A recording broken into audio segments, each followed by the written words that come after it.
It's 6 o'clock in London. It's 1 o'clock in New York, 1 a.m. in Hong Kong, 3 a.m. in Sydney, 10 a.m. in San Francisco, and 10:30 at night in Mumbai. Greetings, good morning, good afternoon, and good evening, depending on where you are in the world. My name is Patrick L. Young.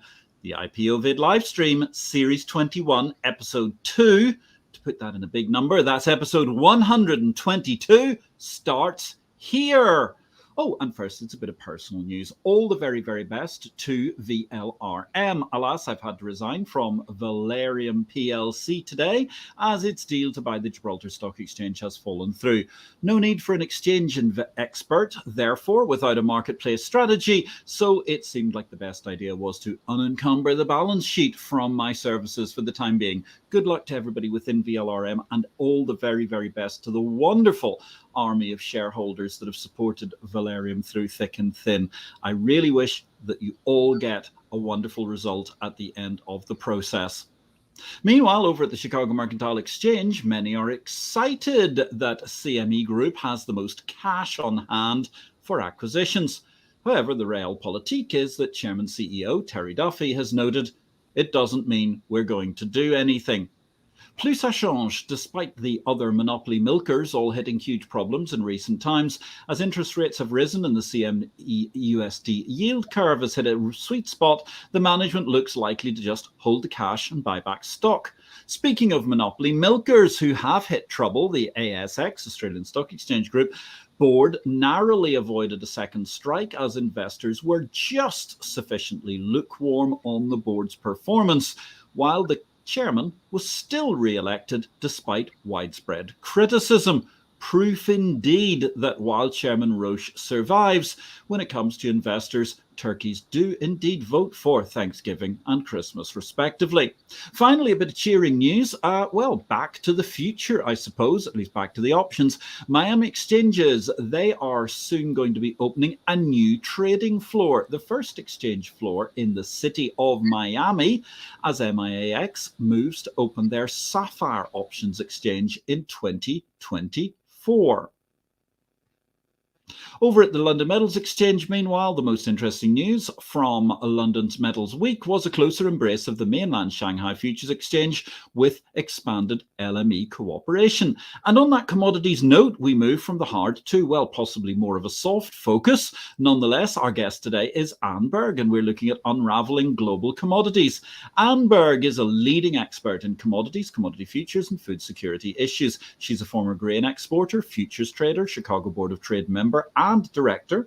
She has worked for governmental and intergovernmental organizations, including USAID, the US State Department, the World Bank, the United Nations Conference on Trade and Development, UNCTAD, the European Commission, the European Union, the Food and Agriculture Organization of the United Nations as a senior advisor from 2008 to 2021. Ann's participation in commodity development projects included the countries of Turkey, Egypt, India, Trinidad, Vietnam, and Ukraine.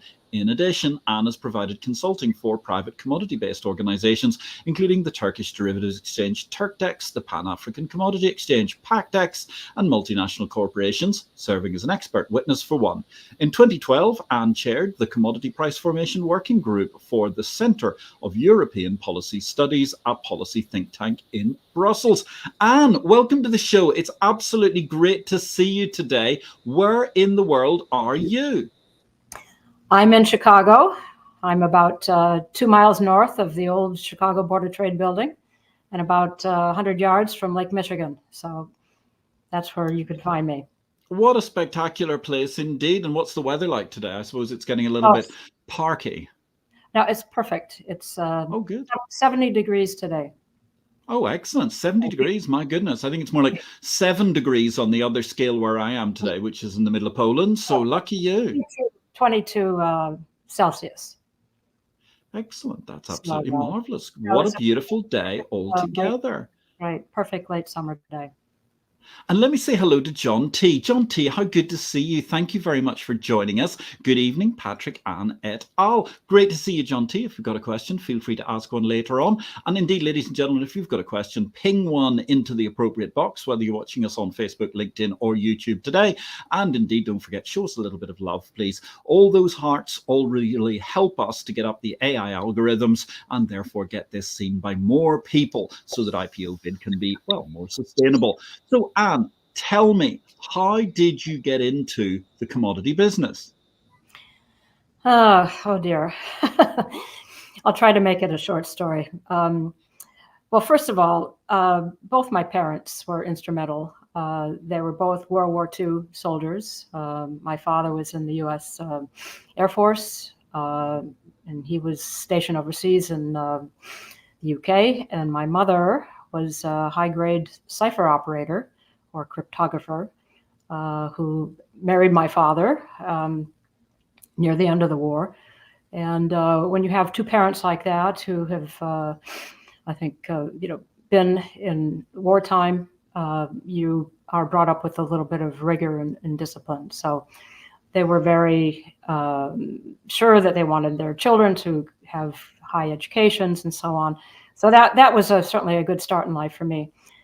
And also my father was a lawyer in the Minneapolis Grain Exchange. So I used to go down to the Grain Exchange and look at that trading floor, which I think is the most beautiful in the world. It has, as you might have described it, as cathedral-like windows and ceilings, because grain back then was sampled and put into pans, and they were then put onto these huge tables in the Grain Exchange, and they had to be viewed in natural light so that a trader could really assess the quality of the grain more than just the grade certificate that was stuck into it.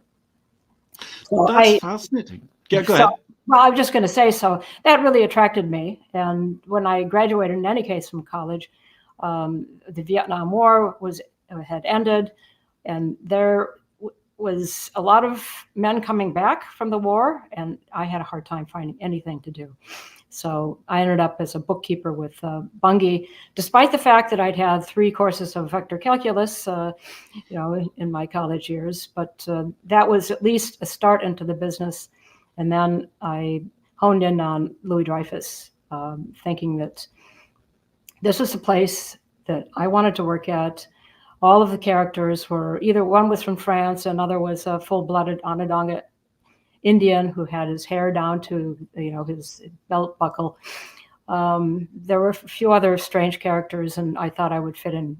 If I didn't fit in there, I wouldn't fit in anywhere. So I basically bugged them until they hired me to be a trader. So you bugged them to hire you until you were made a trader. And how many other women traders were there at the time, if I may ask?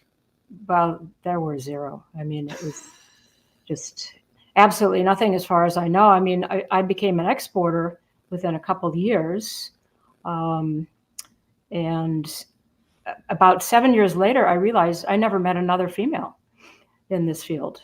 It was all men. But I loved it. It was just, I'd grown up with boys. We played boy games. We had baseball and football and, all sorts of tackle games and so on. So I really felt at home in a world of men. And it just was a great challenge in any case. Exporting was just a thrilling type of occupation to have. It was full of, huge buying. The Russians would come in and buy millions of tons overnight or something. And then the Japanese would come in, and the U.S. was basically the sole supplier of grains back then.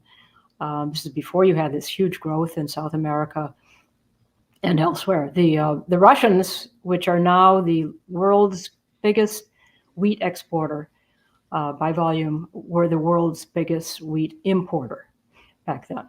And because they had depended upon this Soviet system of collectivization of farms, which of course resulted in the murder of millions and just the starvation of the general public.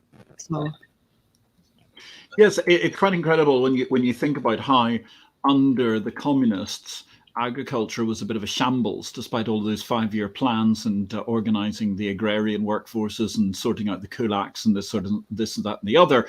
And ultimately, the Soviet Union couldn't feed itself. Whereas after 20 years of capitalism, hey presto, they're now the biggest exporter in the world. And indeed, if Ukraine wasn't at war, they would be an even bigger mega player than they already have been.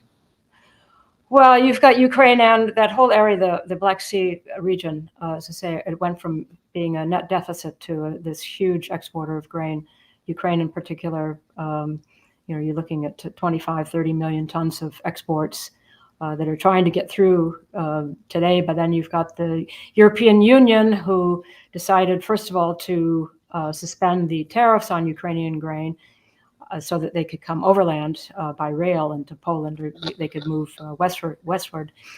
And then there was so much grain that was flooding the markets in Poland, Romania, and Bulgaria, and so on, that of course they put up a protest about it that resulted in a ban on. So you went from tariff-free to banning Ukrainian grain to the EU deciding, well, somehow it's going to manage the transit of this grain through the Danube River to North Africa, which, good luck. That's all I have to say. So it reminds me many years ago when my mother was playing tennis and I was on the Danube River near Novi Sad, and I recall telling my mother that I was on the Danube near Novi Sad, and she was playing tennis at the time with a retired member of the British Royal Navy, who promptly then proceeded to inform my mother that this was completely impossible because the Danube River didn't go anywhere near there, which perhaps demonstrates why the British Royal Navy has had a fall from grace from being number one in the world around about 1800 AD. However, it's really interesting what you're talking about here, Anne. The macro picture with grains, you're talking about a recent event, but I was brought up, and I remember in my very early formative years reading things like The Limits to Growth, that great tome, which I think inspired the Davosian defeatist narrative. But Malthus before that was quite convinced we weren't going to feed ourselves before we got to 1 billion people. We're now 7.5 billion. And it seems to me that we're still managing to feed everybody. And in fact, more and more commodities are being produced the world over from shifting different places. Yeah, well, it is amazing.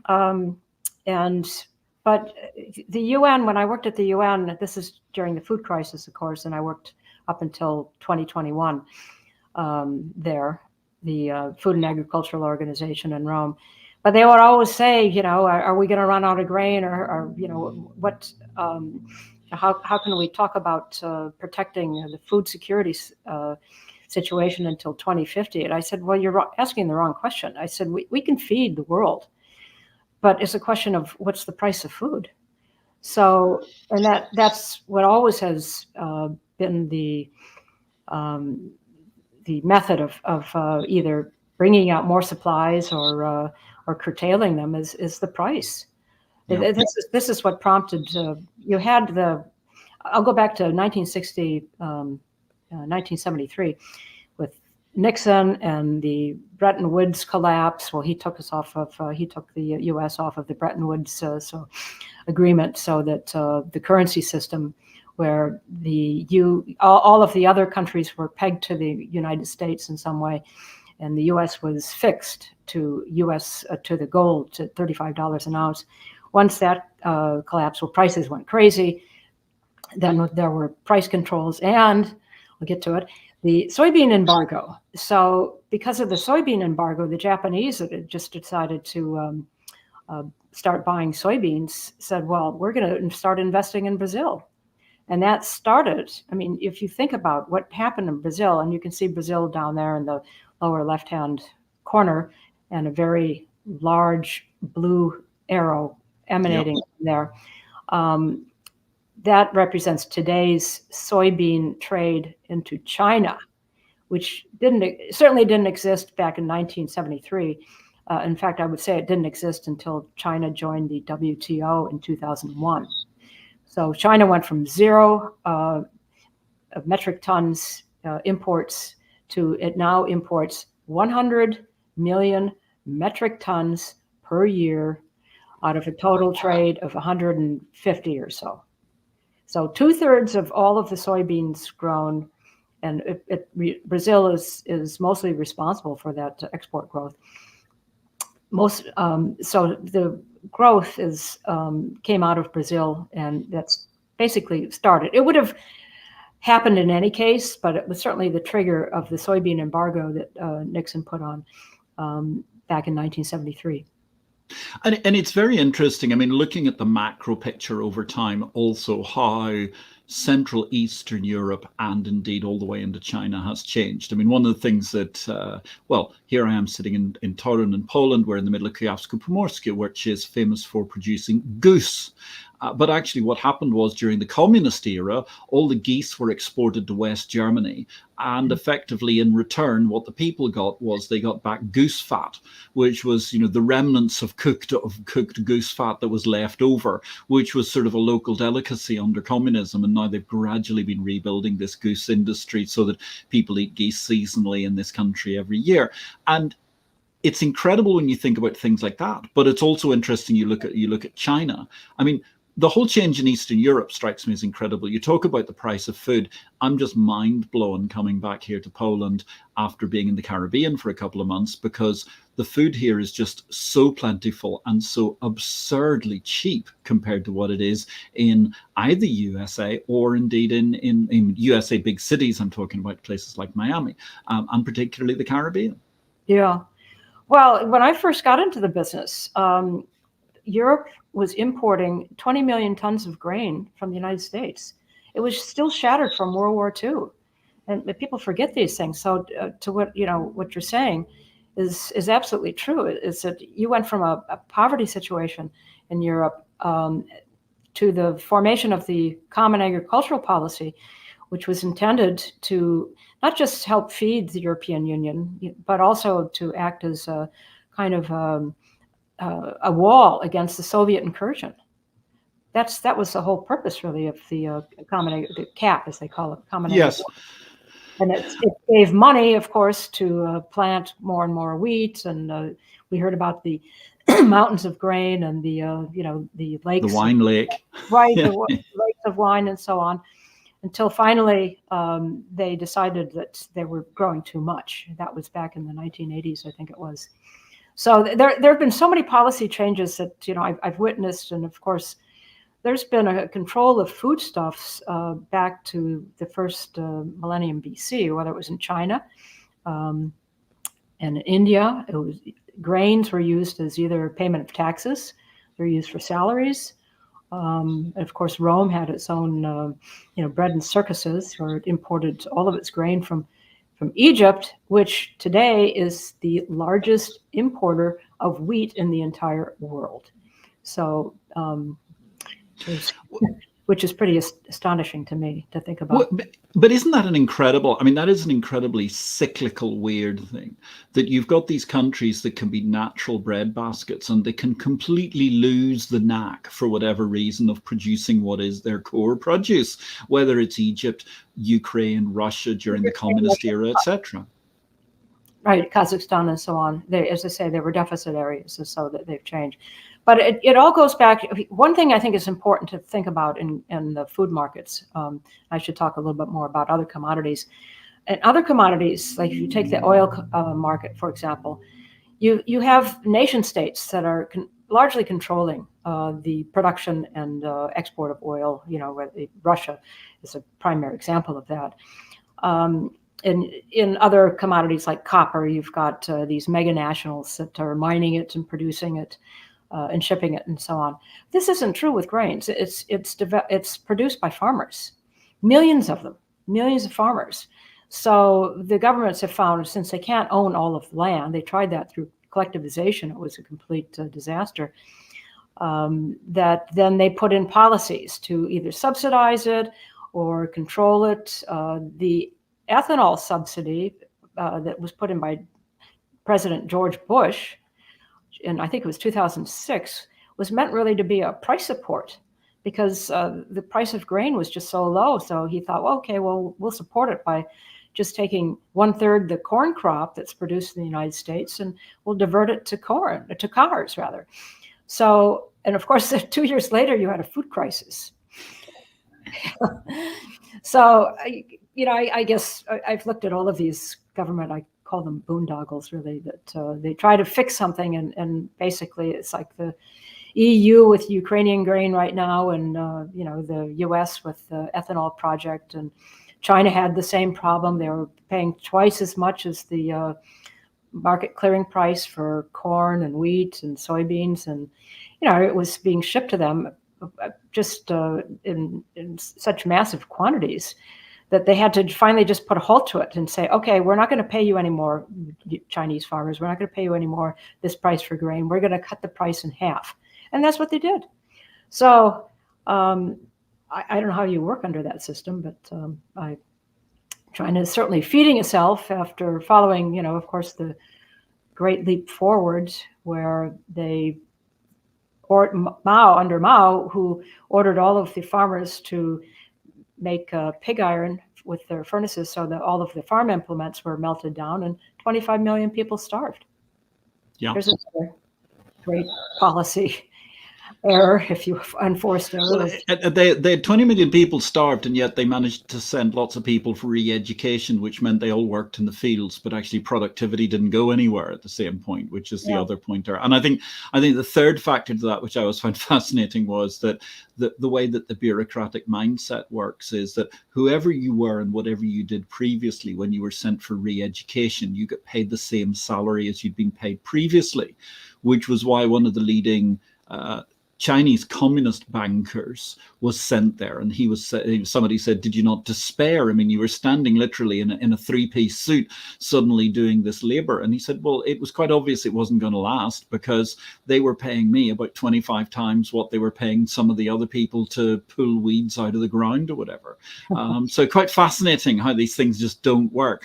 But I mean, looking at China, it's certainly quite incredible how China's development, just to sort of finish off on food, how China's development has absorbed so much food. Because I mean, I remember it must be getting on for 25 years ago, certainly more than 20 years ago, being on CNBC and being laughed at on the show by the presenter because I expounded upon Mark Faber's thesis, which was, if you look at food, China just has to decide to have, every family has a pint of milk a week. Every family has one steak a week. Every family has 2, 4, 6 eggs a week. And suddenly you're going to upend the global marketplace, particularly in foodstuffs that they weren't previously eating. Mm-hmm. Well, they're the largest pork producers in the world, and the largest pork consumers. I mean, I don't know how they eat so much pork, frankly. I mean, I forget what it is per capita, but it's just this huge quantity. And then they feed it to the fish farms, to the soybeans and soybean meal. For those who aren't in grain, soybeans are crushed into 2 products, and one is a protein meal. The other is oil, soybean oil used for cooking. So I don't know where they put the stuffs. And what did happen about, I want to say 5 or 6, probably 7 years ago, is that the corn that they had, a lot of which was imported, or they just were stockpiling because they were paying so much money for it, it went bad. And it can last, grains can last for, 7, 10 years. I think Joseph of Egypt, of course, hoarded grain originally for 7 years in order to store up for those lean years. But I think after about 7 years, unless you have really good storage capacity, where you're turning the grain and doing all sorts of things to keep it, it's not going to last. So they did have a situation where I think they just buried and burnt half of it. Gosh. Well, of course, that's also the problem. I mean, famously with places like Egypt, as I seem to recall, 50% of the tomatoes on average never make it to market, which is one of the big issues. Yeah. Right. Well, when I was in Egypt, I remember looking in Alexandria, looking at these grain silos. I'd never seen so much wheat. This place, I grew up in Minnesota, so you'd think that I would see the huge number of silos before. I never had seen such huge silos, and with grain just dripping out of them. And what they supply their people with 5 loaves of bread per day. Wow. Yeah, that's a wow. 5. That is a wow. That's part of the bread and circuses that went from Rome to Cairo and Alexandria. Gosh. Panamet Kirkenses in five loaves. You'd certainly have to be It's doing long. well, even so, you have to be doing a lot of games in order to manage to burn those calories after all of that bread. That's quite incredible. But I think they're only this big, but okay. All the same, it's a huge amount of bread, and you can imagine how much gets wasted. Yeah. They might have changed that recently because of obviously the food crisis in 2006 and 2007, and then there are just all the problems now with the Russian invasion into Ukraine and trying to get as much wheat as possible. I think it's cheaper to import from Argentina as it is to import from. If you want to import from Ukraine and have it transit through the Danube River and back down to North Africa, you're going to pay more for that than you are from Argentinian wheat. Well, I mean, the thing is, that's almost impossible as a transit. I mean, the Danube River is absolutely magnificent, but effectively, it's going to take you to the middle of Austria, at which point in time you're entirely landlocked, and you're then trying to get it to North Africa, which is quite a challenge. It's incredible. I was also fascinated by what you were saying about, I mean, we often think that food security is a kind of a new buzzword that's been around. But as you say, it's been around, well, you're talking about the first century BC and before. I mean, it really has been a factor of history. Yeah, first millennia BC, sorry. Right. So, no, it's so this is what companies do. And as I say, it's because they really can't control the farmers so much, but they can control them through price. It's not like controlling these other types of commodity industries, how much copper you produce or aluminum, which of course, we've seen in the nickel market lately, we've seen problems in. I try to keep up with all the various commodities, but it's difficult just because there's so much complexity to either the delivery markets in the futures markets, and there's all types of delivery markets and futures. Obviously I was trading futures back in the 1980s in the pit. When there were women who had preceded me on that venture, so there wasn't a problem of being the only female standing in the pit. It's very interesting. I mean, you talk about that. So let's come back to that in a moment, Anne, talking about your life as a futures trader and actually how the futures business interacts with commodities as a whole. Because what I'd like to do right now, ladies and gentlemen, is we're just about halfway through the show. Is remind you, if you've got a question, you'd be more than welcome to ask. We'd love you to do that. And please also give us a little bit of a heart and a mention. We really, really appreciate it. Thank you very much. It helps get us up the rankings. We're here unraveling global commodities with Ann Berg, and Woman on It says, greetings, such a wonderful guest. And thank you very much as well to Mary. Ann's work in food security is truly admirable. Hashtag woman power. Absolutely. Hack the future. Presumably grain bushel by bushel, I suppose, in the case of hacking the future. In that case, let's talk about another formidable woman for a moment. Actually, this week's book of the week, ladies and gentlemen, as you know, that we have a finance book of the week series running, Trading in Sync with Commodities, is by another formidable lady who cut her teeth in the Chicago markets, Susan Abbott-Giddle. Susan Abbott-Giddle was indeed our guest on IPO-VID 115. She is the publisher of the Red Letter Trading Days astrological trading newsletter, and her book, surprisingly enough, is Trading in Sync with Commodities, introducing astrology to your technical toolbox. Written for those who might be unfamiliar with either commodities or astrology, Susan includes 101 chapters on each topic, as well as an astrological glossary. In addition, she covers how astrology can help you discover which markets you might be most attuned for trading. What a really, really fascinating book. If you've got a suggestion for Book of the Week, do ping it over to us, ladies and gentlemen. And let me also add that, of course, if you want to keep up to date with what's happening in the world of commodities markets from an exchange perspective, or the world of exchanges as a whole, then check out our newsletter, Exchange Invest, via exchangeinvest.com. There's a charge for the exchange of information itself, the Monday to Friday edition. But if you like a bit of a longer macro read and some stimulus, the Saturday edition is totally free. You can sign up for that as well at exchangeinvest.com. unravelling.com, and that will arrive in your inbox, strangely enough, every Saturday.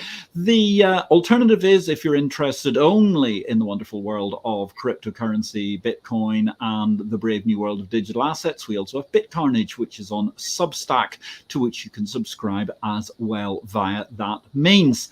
Now, back to our fantastic guest this evening. We're talking about unraveling global commodities, and I've got to say, we've been looking at a very, very interesting picture of the world of grains, foodstuffs, food securities, and more. And you started talking about the futures markets, and I think one of the core things that's widely misunderstood is people always see the concept of a futures market as something that actually works to the detriment of the populace when it comes to pricing commodities. Oh no, when I joined with PACDEX, the Pan-African Derivatives Exchange, I said, if you can get a futures market going here for like cocoa farmers, and in this case, it was to look at the cotton market in Egypt. I said, you're going to increase the price transmission to farmers by twofold. Their incomes can go up by that much just because you've got transparency. You cut out several middlemen or women in the long supply chains and so on. And you saw that in India. When India banned its futures markets from World War II onwards until 2006, they used to have a vibrant market in rubber and tea, sugar, and it was traded against the London futures markets at that time. This is pre-World War II. And that all got shut down in the name of the war because, the commodities became expensive, so therefore the futures market were shut down and did not revive until 2006 as part of this whole commodity futures revival that happened after year 2000. I think China kind of spurred things on there. So that market in something like cardamom and in mint, the farmers were getting twice the price as what they were getting before. Wow. And because, for one thing, like in cardamom, it became the exporter's choice to actually take delivery of cardamom in the approved warehouse. So they knew they had the quality. It became, a premium item instead of being a secondary item into the export market. So as I say, it had a halo effect around the entire producer economy and all of the secondary and tertiary operations, around the commodities. Same with mentha oil. Mentha oil is the stuff that you find in toothpaste and soaps and shampoos and so on. It's ubiquitous. It's just you're going to find it everywhere. And that was another one that helped the farmers tremendously to sell into the futures market because they could actually deliver on it. It's fascinating. And I mean, as I recall, the original multi-commodity exchange of India, they had something going with, I can't remember if it was UN-FAO or it was with the World Bank or whatever, or one of the development agencies. But I mean, as I seem to recall, they had this habit of chalking. They used to fax the prices to the rural post offices. And when you walked into the rural post office, they chalked the prices on a blackboard. And then people could see what the price was. So if you were a farmer and you were going to grow something, you would walk in the door and you'd say, oh, wow, the price of cardamom was really good. And they knew that they could grow cardamom, whatever their land was. And they could actually, I think there was even a program at one stage where you could actually go to the World Bank and you could instantly walk in the door, to their office, and they would actually give you the seeds and sell the future against it. So you automatically knew what you had, which was you went from a subsistence farmer who had no idea what you might get from your produce to effectively a hedged farmer. You knew what you were going to get at the end of the day. And now you were a businessman or a businesswoman. You were hedging, you were hedged. You knew what your output price was, and therefore you knew what your profit margin was. And I mean, such a motivating factor for farmers in rural areas, I'm sure. Yeah, absolutely. This transformed there in India. There's something like, at least there were 10,000 farmer suicides, producer suicides in a year. Just an alarming, horrible number. And it's because they couldn't come up with the money. So you had a financing section of this. And then also farmers tend to sell in the harvest gut slot, they call it. And that's going to be the cheapest price of the year. So they can't store their grain. And now that once you have futures, excuse me, there's all sorts of deferreds that you can sell. And then you could say, well, I've locked in my price for the December futures instead of the August futures or whatever it is, the July futures. So you could get a loan on that. It enables a whole economy to do well. I think that's what's been lost is this on the markets is there can be too much speculation. I used to get almost into arguments with the various hedge fund managers and so on. They said, oh, well, it's all fundamentals. We don't have any impact on price. I said, you're telling me that when you buy and sell futures that you're not partaking in price discovery then, that you aren't part of the market, because all it is just buyers and sellers. When you have more buyers and sellers, markets prices are going to go up.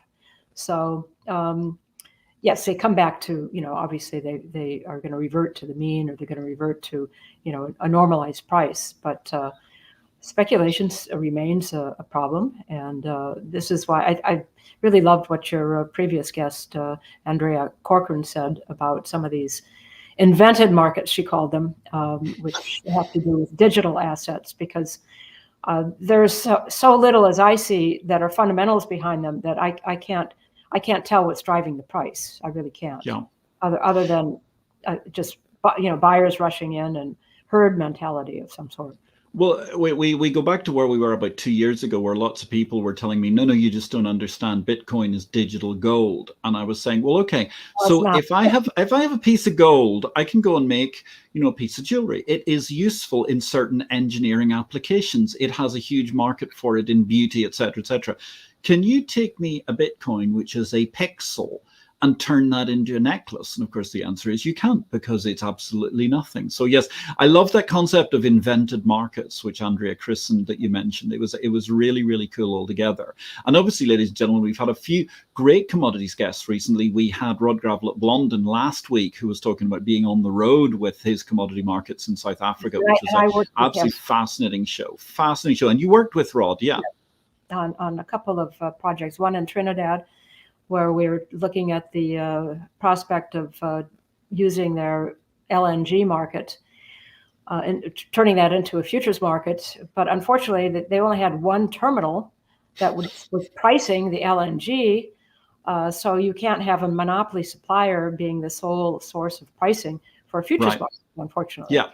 And they have since then, because of course there was the downturn and this is before the Russian invasion, of course, the LNG plant got mothballed. Wow. Yeah. Quite incredible. Whereas LNG is quite the thing these days. And that's absolutely, and you look at, it's also interesting, actually, you talk about LNG. Look at how the European Union tried to step forth into the waves like King Canute last year and control the price of LNG, which was just hilarious. No, I know. I think that, they put also a price cap on the oil, and Russia got around that, and still getting around it, by simply inflating the price of freight for shipping Russian oil to another country, and this bypasses the cap. Every time I see these things, I just shake my head. I wonder why they even try. But yes, the bureaucrats really don't stand a chance when you've got the ingenuity of the human mind. Another great criminal scam that springs to mind was in Romania a few years ago, where they thought, what a great idea, we'll put barcode stickers on all of the meat. So what happened was all the good quality beef coming out of the Romanian abattoirs was packaged up, and people would bribe and effectively they would pay for the meat. They'd take the meat away. They would sell the beef locally at a discounted price. But then what they ended up with was they kept the barcode, and they then would apply the barcode to a bunch of horse meat and export that as beef, and got away with it for a year or two before anybody caught on to what was happening, which is another great example of how the thought of digitizing supply chains can have its pitfalls, as we've seen with people walking around, what was it, nickel warehouses just recently, trying to kick the bags of metal to see if any were stones. Now, look, before we get on to that, actually, I just want to get to, we've got a few great comments here as we go along.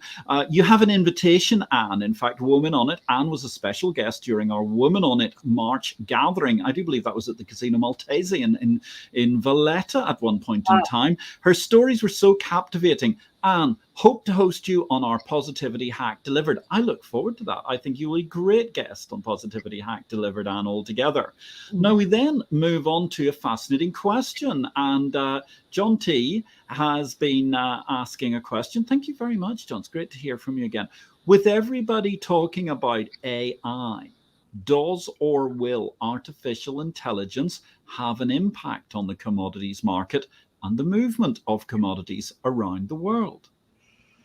Oh, dear. There's a question. Yeah, there's a question. I'm going to have to prove a little bit of ignorance on that one because AI is so new and I just don't know enough about it. But that said, the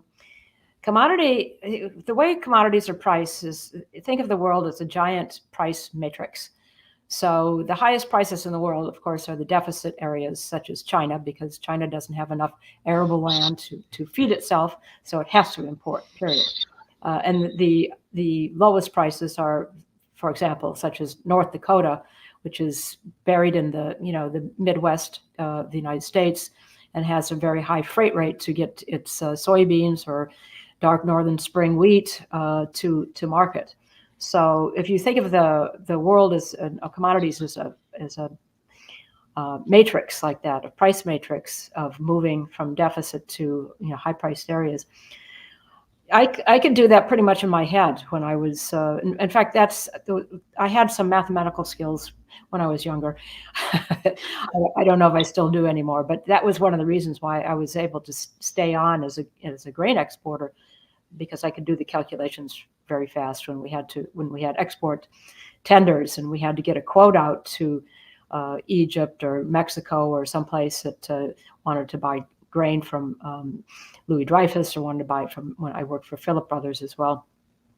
So there are only a few variables, really. There's the freight, there's the cost at the origin, there's the freight to maybe an export point, and then there's the ocean freight then to the other point of consumption. Interest money now has come back into play with rates going up. And then there's war risk insurance, you might call it. So if you think that the cargo's got a chance of being mined and blown up, obviously that's going to be another factor that we didn't really have to deal with. At least I didn't deal with very much in my export years. So I'm sure it will help to have artificial intelligence, but as I'm trying to describe, the variables are not very complex, really. It's, as I say, it's just time, freight, and price of origin, really, and you just pack on everything else. So I hope that. I think it's a great point, and I think the one area where I can see AI could have a future is in two areas. One is in pure play logistics, as we end up with presumably more autonomous vehicles, and quite feasibly, I suspect where we're going to end up with a lot of autonomous vehicles is going to be in actually very unpopulated areas. I mean, the idea at the moment where everybody wants to have a taxi without a driver in the middle of San Francisco strikes me as somewhat optimistic. But the possibility to be able to transport to and from, say, the very most remote areas of the Midwest of America through the night, etc., when there's essentially no traffic around, I think could alter a lot of logistics. And the possibility of AI controlled, effectively human-free cargo ships, etc., or at least much less staffed cargo ships, is a very interesting prospect. Well, you should have answered the question. Well, the other one, I'll guess it. Yeah, no. I've got one more point to make. Is that AI is being used. This is, I think, about almost 9 years ago. I wrote a comparative study of agriculture in 6 countries, which included Argentina, Brazil, South Africa, Ukraine, United States, and I can't remember the other one.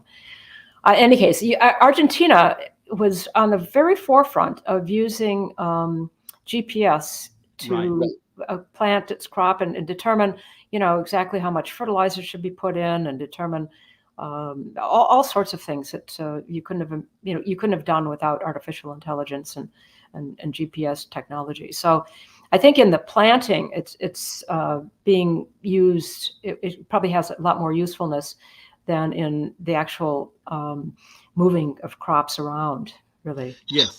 But there's no question. Maybe if you had an exporter on here right now, he would probably say, I was full of it. So you should probably go to somebody who's got a recent track record of working in the export markets. But you make a great point. I mean, the whole concept of GPS, geo-mapping, where they actually map your entire field, and the tractor basically can drive autonomously all the way around your field, and they're now using autonomous drones as well to drop fertilizer and so on, which means that it's fully targeted, that it lands exactly on the seed, and they use much less of it, etc. Those are all fabulous ways that they're increasing crop yield at a lower cost. So that's a very, very good point, I think, for AI. So I hope that helps answer your question, John T. Thank you very much. Really, really appreciate it. So, I mean, Anne, looking at one thing, we've sort of touched upon it over time. You've mentioned in passing some of these things.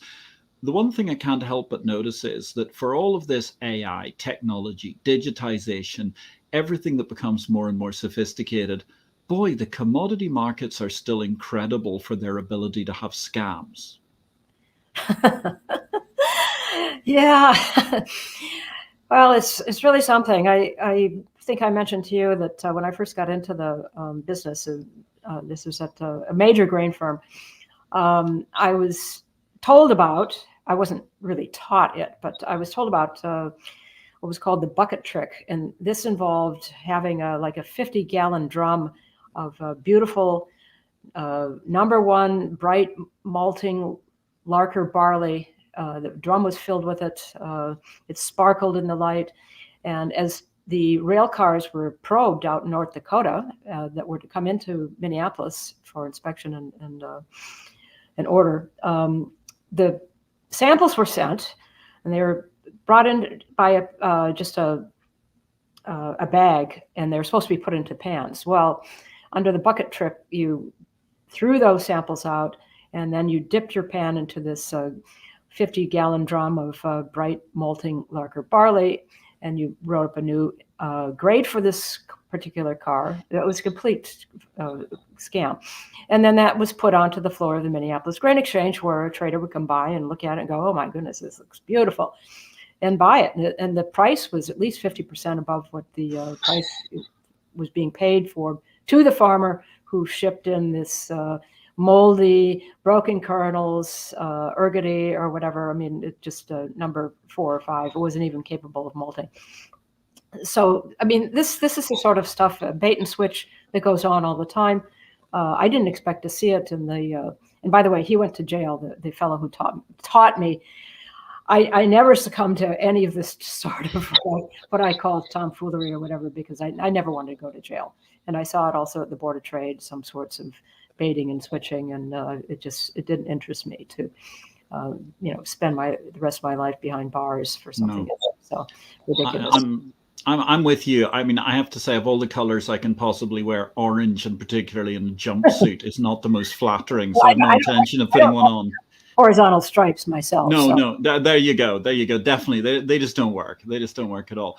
But it is incredible how, I mean, I suppose the limits of human ingenuity are quite boundless, because no matter what technology you put together, someone always tries to find another way to work their way around a scam about it. Well, how could somebody put rocks into nickel bags? I don't understand it. I mean, who's guarding the hen house there? I mean, these things come in, and you're supposed to sample them. You're supposed to look at them. You're supposed to do something.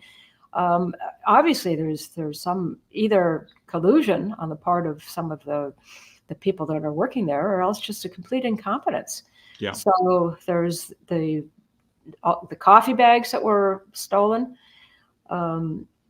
I was called once from London. They wanted me to look in. This is years and years ago, but it was about 30 years ago. So they wanted me to look into some sort of grain accounting scam in Africa, I said, well, what's the problem? He said, well, we've just lost all of this tonnage somehow. And they said, don't you know grain accounting? I said, yeah, I do.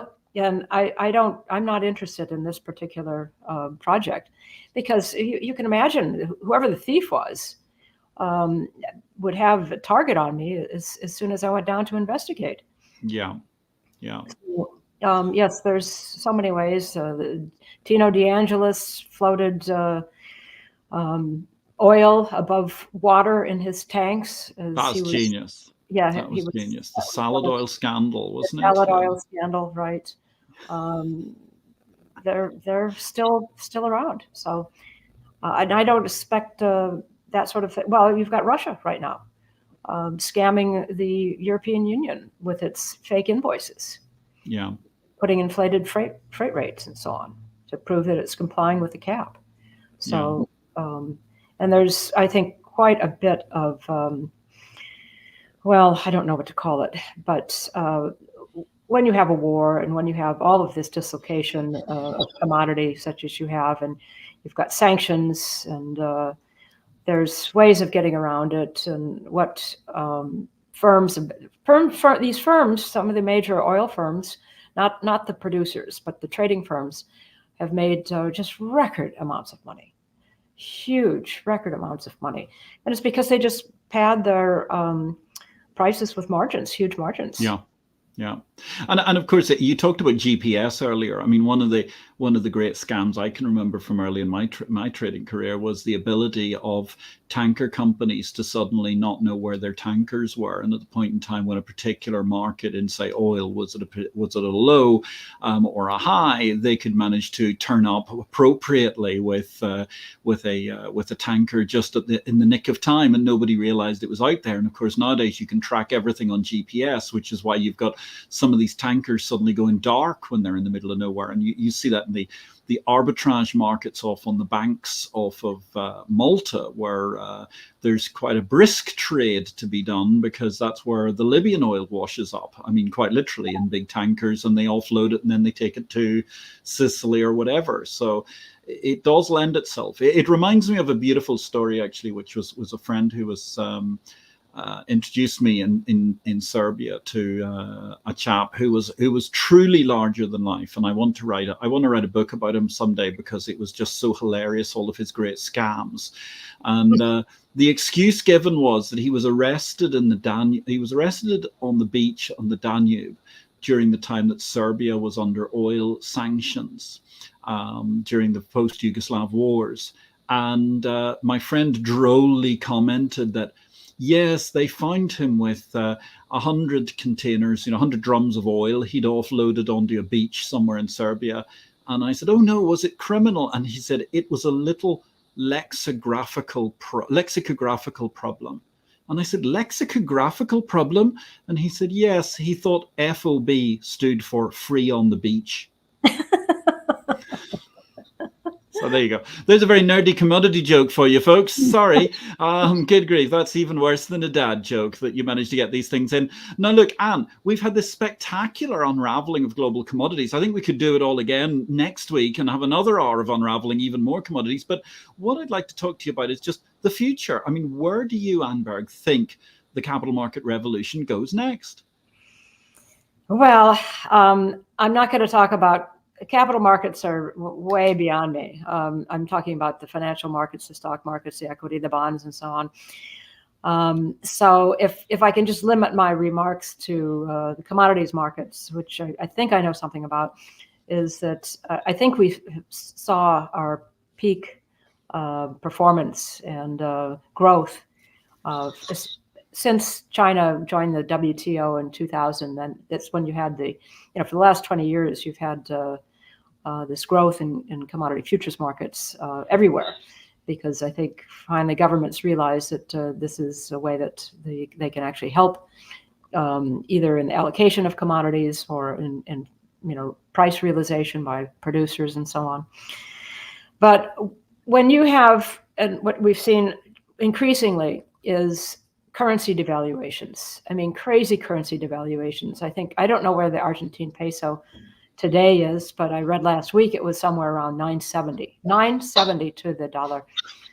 And I think I mentioned to Patrick that it would cost you 2 million pesos, Argentine pesos, to buy an ounce of gold. That's a currency system that you can't live with. So when you have more risk in your currency system in some areas than you have in the commodity, the actual price of commodity, you're not going to have a futures market on it. Nobody's going to use it. And I think otherwise you've got sanctions, war sanctions, protectionism, naturally, probably hoarding. I'm sure China is still, trying to stockpile and so on. And understandably, I mean, countries have to protect their own food security. So protection of food security starts to override any kind of, price discovery and free trade and so on. And we've seen things go up and down before. It's certainly, the Smoot-Hawley tariffs in 1930, trade collapsed by 60%. So I'm not trying to forecast anything like that, but I'm saying that once you have instability and it shows up in currency markets particularly, that I think we're taking a pause here, certainly on the high growth cycle that we saw.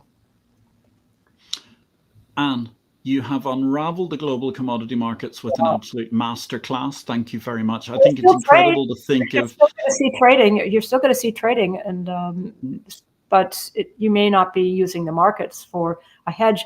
It's the price of oil is one thing in one area, and then you go to the other area, and it's completely different. So, what futures market do you use? Or you don't use any? You just pad your margins. Yes. I think that's a very apt point on which to end. Whatever happens, there will be speculation on where commodity prices are going to be in the future, and there probably won't be one single commodity price for anything anywhere in the world. But nonetheless, that's what the whole debate is about. Ann Berg, this has been absolutely marvelous. You've been unraveling global commodity prices. It's been absolutely superb. Unraveling Global Commodities with Ann Berg has been our show this evening, ladies and gentlemen. Next week, we're going to have an absolutely magnificent guest. We're moving on to another of Chicago's finest, the father of financial futures, Professor Dr. Richard Sander. He's going to be with us on the 31st of October at 7 p.m. Eastern Time, Central European Time, rather, 1 o'clock Eastern Time, same as usual. Really looking forward to that show, building up to a big crescendo of Chicago superstars that we've had during the course of this season of IPO-VID. It remains for me to say thank you very, very much to our contributors this evening. John T., thank you for your question. Woman on it. Yes, I'm looking forward to Anne on your show as well, PhD. Mary, thank you for your question. Thanks to our fantastic production team today. Janella, Mary, and Marianne, you did an absolutely marvelous, seamless, and perfect job. And most of all, I want to say huge thanks to my dear friend, Ann Berg, for coming along and giving us the Commodities Masterclass that I was so excited to wait for. And it's been absolutely brilliant. And I hope you'll join us again on the show some other time, and we can talk about other commodity issues as they're burning brightly across the firmament. My name is Patrick L. Young. Thank you very much for watching, and I'm off to, well, apart from anything else, find myself a new job after Valerian PLC and get into the process of editing tomorrow's Exchange Invest. Don't forget, you can sign up for that at exchangeinvest.com. I wish you all a great week in life and markets. Thanks for watching.